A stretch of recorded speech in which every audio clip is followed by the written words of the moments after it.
Okay, ladies and gentlemen, we will continue with another fireside chat with the co-founders of Ruangguru and also the co-founders of Sociolla. To start this chat about the inflection point, I would like to invite our moderator, Mr. Roderick Purwana, the managing partner of East Ventures Growth. And I would like to invite our speakers for this session. Please welcome the co-founders of Ruangguru, Mr. Iman Usman and Mr. Adamas Belva.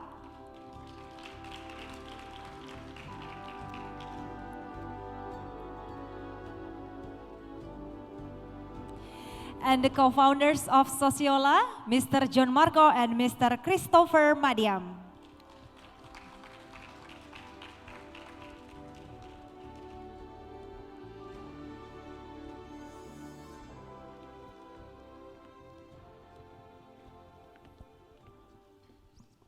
So, afternoon everyone. We've had quite an eventful afternoon so far, but we're very lucky today that we have these co-founders here with us today. With that, maybe I'll ask you guys to maybe quickly just introduce yourself. I think most of you, if not all, already know what Ruangguru and Sociolla are, but I think it would be good to hear just from the founders themselves. Okay, good afternoon everyone. My name is Iman and this is Belva. We are co-founders of Ruangguru. So Ruangguru is now the largest tech-enabled education provider in Southeast Asia. We provide learning video subscription, private tutoring marketplace, corporate learning, anything you can think of, education and technology, we're there. Yeah. Okay, thanks. Sociolla? Yeah, good afternoon everyone. Thank you for inviting us. My name is John. This is Chris, my partner in crime. So we are from Sociolla. We built the beauty tech platform, Sociolla, that connects e-commerce, media, and community into one platform. Thanks. So earlier today, right? I think we've been talking about unicorns and whatnot, right? And I think Wilson corrected some of the earlier slides and put your logos also in the aspiring unicorn, I guess, right? Maybe some of the sector that was talked about earlier, I guess commerce and online travel and whatnot, but I didn't see education, I guess. So maybe wanna ask you guys why education also, right? I mean, why do you guys pick that one to be your startup, I guess? And, yeah. Okay. All right. So good afternoon, everybody. Thanks again, East Ventures, for having us, and happy 10th anniversary for you, and thanks for supporting us all the way. Yeah, so why education, right? And I think this is also a question that we ask ourselves a lot, because I think in any country, education is going to be a big sector. In any country, 1/5 of the population is going to be school-going children, right? But somehow, this is a sector that I think a lot of people just overlook, right? And I think why for us education, it's also a personal problem. It's a personal story for the both of us as well, because the both of us do not come from wealthy backgrounds. We come from very humble families. We go from we rely on scholarship to fund our education, and we got to go to the best universities in Indonesia and even globally as well. But we think that we are not really the smartest people or the most talented people in the country, and there are so many other kids who are probably smarter and more talented, but they just do not have the same opportunities that we did back then. And so we think that, okay, what can we do, right? And we think that, okay, technology is definitely a key, and we experimented with a lot of models before this. We founded Ruangguru in 2014. It's been 5 years. We just actually celebrated our 5th anniversary as well 2 months ago. But yeah, I think we are very surprised at just how open parents and students are to an alternative solution in education that we provide. And I think this testifies to how big of a problem education is. I would actually argue that education is probably the biggest problem that the country faces right now. Because if you look at PISA rankings, we are number 2, but from the bottom. We are one of the largest education systems globally. In fact, we are the 4th largest education system globally with 50 million students, but also one of the most dysfunctional. So I guess with this big problem, also comes with a big opportunity, and we are set out to actually dominate the market, and I think it's been quite a journey for the two of us, and we think that we are just getting started. Thanks. So for the two of you, I guess, right? I think why you chose education as your startup is because of a personal problem, and then you found that it could be quite impactful or whatnot. Chris and John, I guess, right? You both are in beauty. Is it also a personal problem that you were trying to solve, or do you mind sharing a little bit of why you guys are in beauty, I guess? Because for us, I think it's different. It's not a personal problem, basically, but it's more like we see it as an opportunity.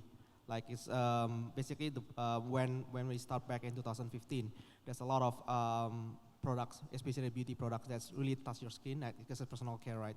It was sold without the BPOM, which is, I think it's a problem because it's basically illegal, right? So in a way, like and then we also see that there's a lot of people that actually doesn't really know how to buy the products, and because we see this is more like opportunity that is growing, and also it's an opportunity for us to educate the market.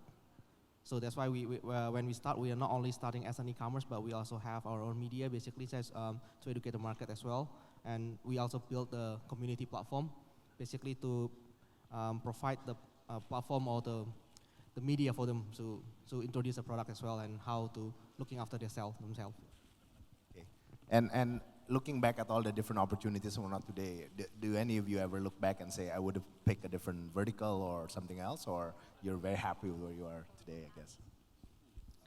Well, again, we discussed about this as well internally. We asked if we were not in education, in what sector we would be, and I think we made a right decision to be in education, because I think, again, just with the magnitude of the problem that we have, right, and not many people are actually doing it. I think it's a big opportunity. It's a very an untapped issues, right, and I think just going through this journey as well, right, we also learn a lot, and we have grown personally as well. So I think I would stay on education.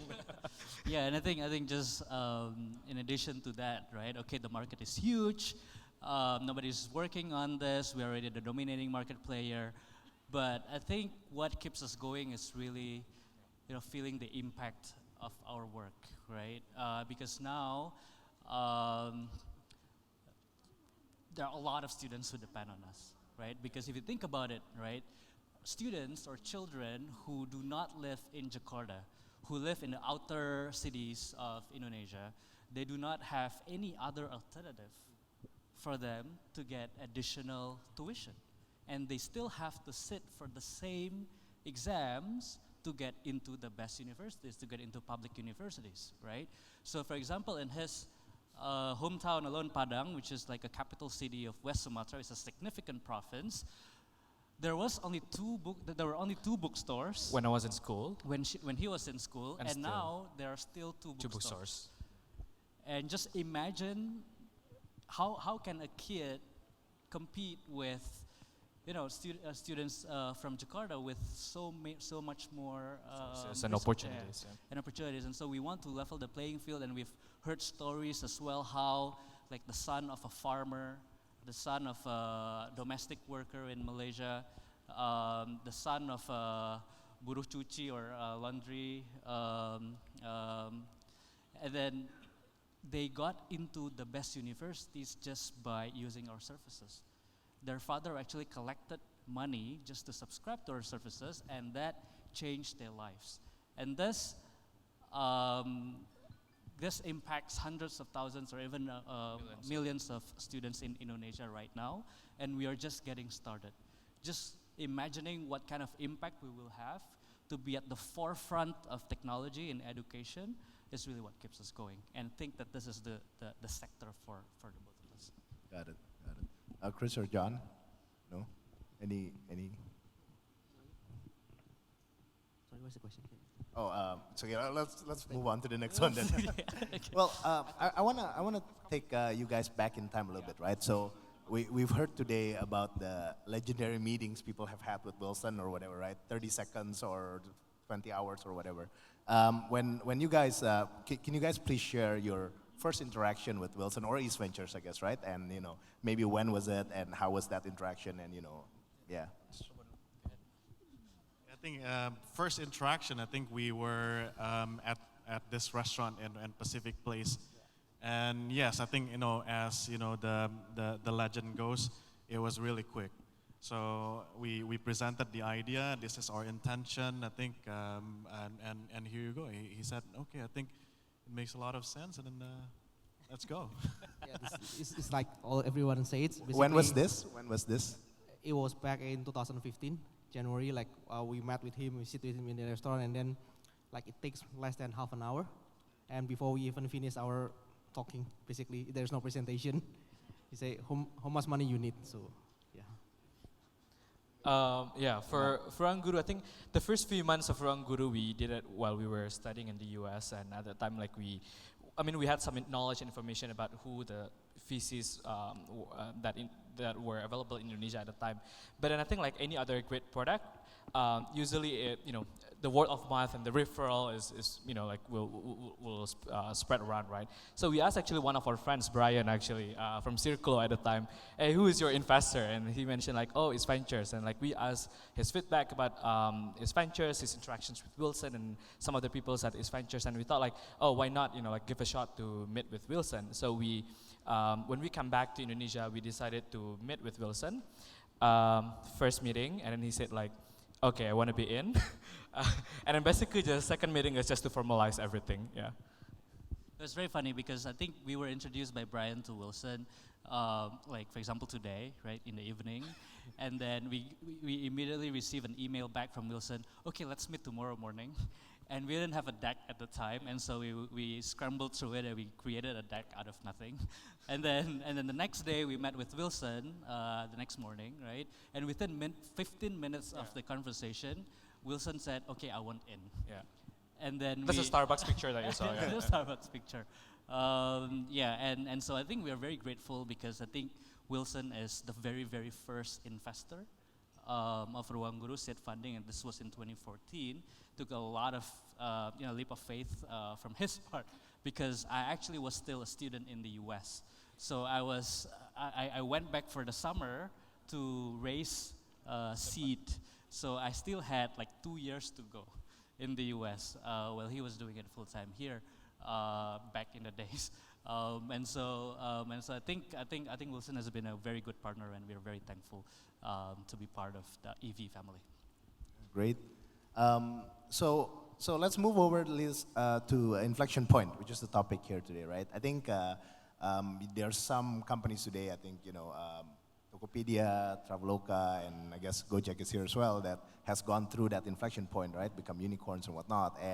And for you guys, why you guys are here as well, and in a lot of ways, you guys have hit an inflection point to get to where you are today, right? Maybe in different ways. For Ruangguru, maybe first, right? I understand that you guys are profitable, and I don't know how, maybe if, you guys can share a little bit more about that. Most startups don't even have revenue, so I guess, being profitable is a very unique position, I guess, in some ways. So maybe can you share a little bit about, how you got to your inflection point, right? And, the journey to get there, maybe. Okay, as I think about profitability, I think we cannot confirm nor deny. So we'll just be, yeah. But I guess that has been the plan, right? Because for us, we want to build a business that's sustainable. And we do think that education is actually a sector where we can be sustainable, right? And I think we have been very fortunate as well that there have not been many competitors in the space, so that gave us a lot of room to kind of explore the market by ourselves. And I think given the business model that we have with very good margins, because it's a content business, right? We have been able to recoup all of our marketing and actually make money out of it. So I think it's always been the plan. Though we didn't think that we would be here as fast as we did, but I think when that explosion happened, which was a year ago-ish, right? When we first launched this and it was received very well by the market, it actually was, I think was a realization from our part as well that this is a real problem. Like parents really do care about their children's education, and they're not getting that education from, normal institutions, give it schools or any traditional offline players. So yeah, but that has always been the plan, and we also continue to be rational as we grow the business as well. Got it. And for you wanna add, Iman, or No, I think like when we talk about inflection point, right? We didn't start with this model that we have right now. Like we started as a private tutoring marketplace, right? Because at the time, the problem that we had in mind, well, like what Belva mentioned before, students have difficulty to find good teachers, and we thought is actually the solution is to connect students with the teachers, right? But then we realized that it's really hard to scale because, like in Jakarta, you can find good teachers, but then when you go to much smaller cities, when you go to much more remote areas, it becomes much more difficult. So it becomes a supply problem. So then we kind of shifted our thinking at the time, like if we couldn't scale the teachers, right, why not basically, creating content, digital content, where the best teachers are delivering that content and powered by technology, so that it can reach to the mass. And I think, that shift, the whole thing, yeah. Got it. John and Chris, I guess, for you guys, right? I think one of the pivotal points that you guys did was opening offline stores this year, right? And I've seen videos where people line up quite a bit in those occasions, and it's pretty amazing to see that, right? Would you guys kind of say that's sort of the pivotal point in terms of where your business is at? And second of all, why offline? We've been talking about digital, online, and all that so much, right? And then you guys are going offline instead, right? Maybe you guys can say something about that. Okay, I think because as a company, we are a retail company as well, because we try to sell the products to our customer, right? So we always focus on the customer needs. So from day one, we always try to find out what is actually what our customer needs, right? So, and then especially in our area, which is the beauty industry, like we see that the needs of the offline is still very big, because basically the product that we sell, we want the customer to be able to touch and feel the products. So that's, I think, one of the things. And come back to our main focus, which is our customers. We try to ask ourselves, like, what kind of the experience that the online can provide that the offline cannot provide, which is more like the data and then as well as the product selection. And then we also ask ourselves, like, what kind of the experience that the offline can give where the online cannot, which is the product, the chance to experience the product itself live. So that's one of the reasons why we start our first offline store, which actually is really beyond our expectation. So, and then other than that, also we have be able to touch a new customer base basically from that point of view. So basically, it's come back to how we can serve our customer better. That's the main reason why we goes also to the offline retail. Yeah, I think offline for us has a profound impact. I think revenue-wise, profit-wise, obviously they grow with our expansion of business. It was a theory before. We execute that, and then we analyze how it has been working really well for us. But I think it has also a profound impact internally, because it was a controversial idea at first, because not a lot of people can accept the idea that an online company going offline, right? There was a lot of theories, and we spoke with a lot of people. Those people are smart people. One says the other, and one says another idea. But I think we always need to come back to the customers. We talk to our customers, and not just customers. I think we also talk to our suppliers, basically the stakeholders in our company. And then we formulate that. I think it makes sense. This is what is needed, and relevance becomes our anchor. And this is the right way to become relevant, yeah, to stay relevant for us. Got it. And for Ruangguru, is it true as well in a certain sense, right? Offline, how important is offline to you guys? I know you guys are in TV quite a bit every night, I guess now, or you know, is that something that is important and also how, yeah, offline at least, right, for you guys? Okay. Yeah, I mean, that's something that we are experimenting as well at this moment, right? Because we feel like we're now the largest online player, and the next logical thing is actually to also revisit how, you know, an offline institution should behave in the 21st century. And that is why now we're actually experimenting with some learning centers. But I think not just setting up like a typical offline learning center, but then how do you leverage the technology that we have, the content that we have, so that, you know, it can be much more scalable, it can be much more effective and efficient. But beyond that, I think offline is also still a great strategy for us. We do have a lot of different, you know, salespeople on the ground who are still communicating and educating the market, you know, on personal basis, and I think that has been worked very well with us. Yeah. Okay. So just lastly to close off, I guess, right? I think a lot of people in the crowd are entrepreneurs. I think they are also trying to chase that inflection point, I guess, right? If there's one advice you can give to those people that is going through that journey, I guess, or just beginning that journey, what would that be, maybe? Yeah, I think we're just privileged to be here. I think, you know, the companies before us, Traveloka and Tokopedia, are definitely, you know, far away ahead of us in terms of their growth. But I think, you know, there's no single like, you know, advice or anything like that. But, you know, the attitude or continuously to be humbled and, you know, to really not getting complacent on where you are is really important, because things change so fast. I think in our industry, the tech industry changed so fast. The beauty industry, beauty and personal care also changed so fast. So again, we need to be humbled and continuously, you know, pulse check every now and then. Yeah.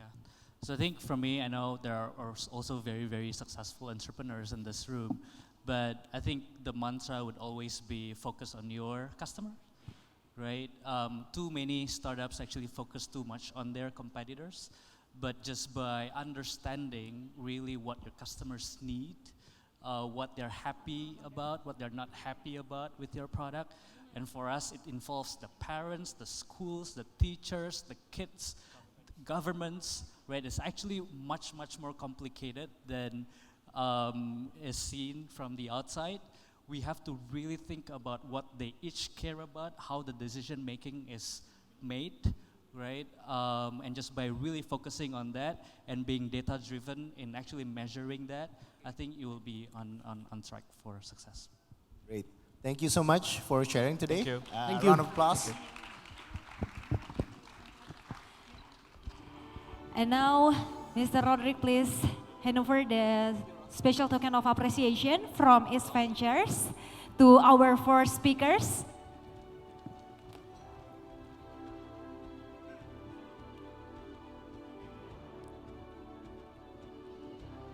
Mr. Roderick, please hand over the token of appreciation to Mr. Iman Usman, the co-founder of Ruangguru.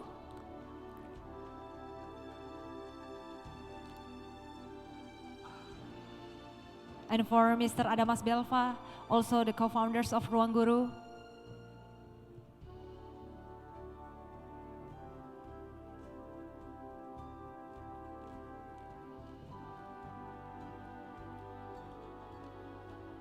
And Mr. John Marco, co-founders of Sociolla.